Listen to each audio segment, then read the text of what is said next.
বাজেটত আমি এটা কথা কৈছিলোঁ যে ৰাজ্য চৰকাৰৰ অধীনত ভলেণ্টিয়াৰলি কাম কৰি থকা সকলো শ্ৰেণীৰ লোককে আমি কিবা নহয় কিবা এটা এডিশ্যনেল ইনচেণ্টিভ দি আহিছিলোঁ। অংগনবাদী কৰ্মীকো দিছোঁ, সহায়িকাকো দিছোঁ আৰু আশা ৱৰ্কাৰকো আমি দিছোঁ। কম হওক বেছি হওক আমি কিবা এটা চেণ্ট্ৰেলে দিয়াৰ ওপৰত ষ্টেটৰ পৰা আমি যোগ কৰি দিছিলোঁ।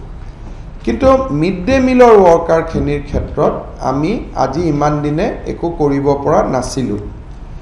আমাৰ অসমত আপোনালোকে যদি চাই আজিৰ দিনত আমাৰ 1,18,998 গৰাকী মিড ডে মিলৰ কাম কৰি থকা আমাৰ কৰ্মচাৰী আছে। ৰাজ্য চৰকাৰে পূজাৰ আগতে সকলোৱে ভাল পাব যে 1 এপ্ৰিলৰ পৰা কাৰ্যকৰী হোৱাকৈ সকলোৰে বৰ্তমানে পাই থকা আজিৰ দিনত তেওঁলোকে 1000 পাই আছে ভাৰত চৰকাৰে দি, আমি একো নিদিওঁ।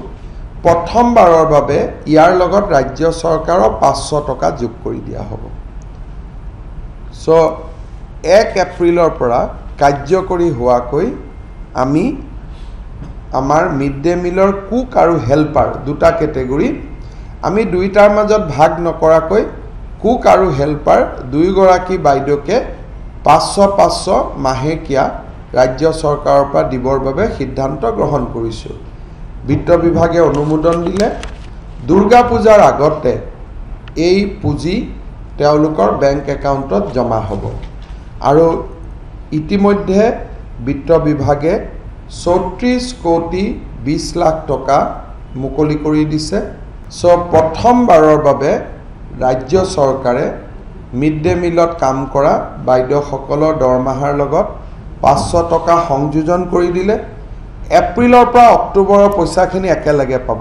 অলপ হাতত পূজাৰ আগতে বেছি পইচাও থাকিব আৰু আমাৰ 60 কোটি টকা খৰচ হ'ব।